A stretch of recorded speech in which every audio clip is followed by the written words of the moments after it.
tout le monde, aujourd'hui je vous ai traduit un article du docteur McDougall qui parle des glucides, de la prise de poids, de l'obésité et du diabète. Alors ça c'est son article directement, il est juste traduit et il cite aussi tout le temps des références, des études scientifiques. C'est pas un blogueur qui déclare des trucs comme ça, ce ne sont pas des conclusions empiriques, là c'est vraiment des données fondées scientifiquement. Alors accrochez-vous, c'est parti, je vais vous lire ça, ce que j'ai traduit. Première partie, le corps humain ne transforme pas le sucre en graisse. Le procédé de synthèse de lipides à partir de glucides s'appelle l'hypogénèse de novo, la nouvelle production de graisse. Cette activité est très efficace chez certains animaux tels que les porcs et les vaches, ce qui explique en partie pourquoi ils sont devenus des aliments populaires. Alors ces animaux peuvent convertir des glucides pauvres en énergie, de l'herbe dans le cas des vaches et des céréales pour les cochons, en graisses qui sont denses en calories. Cependant, les êtres humains sont inefficaces pour ce procédé, et ainsi la lipogénèse de novo ne peut pas se produire dans des conditions de vie habituelles chez les personnes. Donc la croyance courante que le sucre se transforme en graisse est scientifiquement incorrecte, et il n'y a aucun désaccord concernant ce fait parmi les scientifiques ou leurs recherches scientifiques. Dans des conditions de laboratoire expérimental, cependant, où des personnes sont suralimentées avec de grandes quantités de sucre simple, le corps humain recourra à la conversion d'une petite quantité de sucre en une petite quantité de graisse, triglycérides, dans le foie. Par exemple, dans une étude de 2001, des femmes minces et obèses ont été suralimentées avec 50% de calories en plus que ce qu'elles mangeaient habituellement. Remarque, 535 de ces calories supplémentaires quotidiennes provenaient de 130 g de sucre raffiné. Dans cette situation de gavage, les femmes produisaient moins de 4 grammes, c'est-à-dire 36 calories, de graisse quotidiennement à partir des glucides supplémentaires. Une extrapolation à partir de ces constatations signifie qu'une personne devrait être suralimentée par cette quantité d'aliments et de sucre de table chaque jour pendant près de 4 mois pour gagner 450 grammes de graisse corporelle supplémentaire, provenant de la conversion des glucides en lipides, par la lipogénèse de novo. Évidemment, même une surconsommation de quantités considérables de sucre est une source relativement insignifiante de graisse corporelle. Donc d'où vient toute cette graisse ? La graisse qu'on mange et la graisse qu'on porte. Ok. Deuxième paragraphe.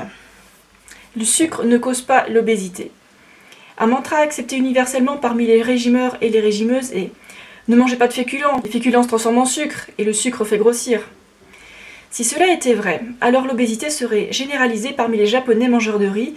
Évidemment, c'est exactement le contraire.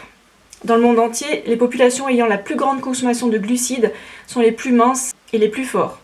Des études de personnes indiquent également que plus ils consomment de glucides, moins ils consomment de calories et moins il y a de personnes en surpoids. C'est très sensé car quand on y ajoute des glucides, même du sucre pur à l'alimentation, alors il faut enlever de la graisse, comme dans un balancier sucre-graisse. Si l'un monte, l'autre doit descendre. La graisse est très concentrée en calories, 9 calories par gramme contre 4 calories pour le sucre pur. La graisse se stocke presque sans effort et la graisse satisfait peu l'appétit. Donc le remplacement de la graisse dans l'alimentation par du sucre entraîne une perte de poids. De plus, la pratique par ceux qui suivent un régime pauvre en glucides, consistant à réduire la consommation de sucre, résulte souvent en une consommation de calories plus importante, à cause de toute la graisse qui est ajoutée. Ça donne de quoi réfléchir tout ça. Alors n'hésitez pas à réécouter la vidéo pour bien comprendre tout ce que je vous lis. Ensuite, on va passer à la troisième partie. Le sucre ne cause pas le diabète. Après avoir mangé des aliments riches en glucides, vous supposez peut-être que tous les glucides alimentaires font grimper la glycémie et causent le diabète. C'est ce que croient de nombreux profanes. Même quelques scientifiques ont théorisé qu'une glycémie chroniquement élevée pourrait épuiser les cellules productrices d'insuline du pancréas et entraîner le diabète. D'ailleurs, cette croyance courante est incorrecte. Des études comparant la consommation de sucre avec un risque de développer un diabète de type 2 indiquent que des personnes avec des alimentations très riches en sucre sont moins susceptibles d'avoir le diabète. Il y a cependant une forte relation entre la consommation de viande rouge et le diabète. Les taux de diabète les plus bas du monde se trouvent parmi les populations consommant le plus de glucides. Pour cette raison, le diabète de type 2 est presque inexistant dans les zones rurales d'Asie, d'Afrique, du Mexique et du Pérou. Cependant, quand ces personnes adoptent une alimentation riche en graisse et pauvre en glucides, elles deviennent généralement diabétiques. Certains des taux les plus élevés de cette maladie, et l'obésité associée, se trouvent parmi les hispaniques, les amérindiens, les polynésiens et les noirs ayant adopté récemment l'alimentation américaine. Contrairement à la croyance populaire, les sucres raffinés font en réalité fonctionner l'insuline du corps de façon plus efficace. Quand la teneur en sucre raffiné d'une alimentation expérimentale de personnes avec un diabète léger a été doublée en passant de 45% de sucre à 85% de sucre, chaque mesure de leur état diabétique était améliorée. La glycémie à jeun, les niveaux d'insuline à jeun et le test oral de tolérance au glucose ont tous indiqué que leur diabète s'était amélioré. Les chercheurs ont conclu: ces données suggèrent que l'alimentation riche en glucides a augmenté la sensibilité des tissus périphériques à l'insuline. L'augmentation de la sensibilité à l'insuline, efficacité, a dépassé tout effet de hausse de glycémie dû à la consommation de davantage de glucides. Étant donné que le sucre ne cause pas le diabète de type 2, l'Association américaine du diabète a recommandé que 55 à 65% de l'alimentation des diabétiques proviennent des glucides.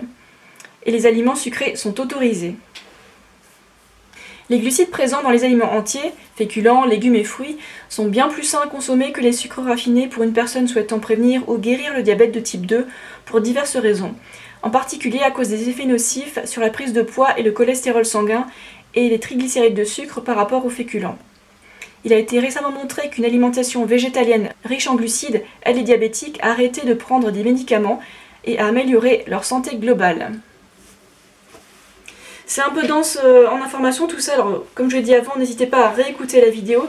Et je vous mets d'ailleurs le texte sur mon site web, si jamais vous préférez le lire pour bien étudier ça et aller voir les études qui sont citées. Là je vous ai donné des informations scientifiques telles quelles. C'est très différent de ce qu'on entend d'habitude et ça expliquerait pourquoi il y a tellement de diabétiques et d'obèses qui n'arrivent pas à se sortir de leur situation. C'est parce qu'ils ont de mauvaises informations. Donc retenez bien ces 3 points. Le corps humain ne transforme pas le sucre en graisse, le sucre ne cause pas l'obésité et le sucre ne cause pas le diabète. Voilà. Alors pensez à partager cette vidéo avec des personnes qui souffrent d'obésité, de diabète de type 2, qui sont pris dans l'engrenage des régimes pauvres en glucides. Ça pourrait vraiment les aider et je vous remercie d'avoir regardé cette vidéo jusqu'au bout. Je vous dis à bientôt pour d'autres vidéos et ciao.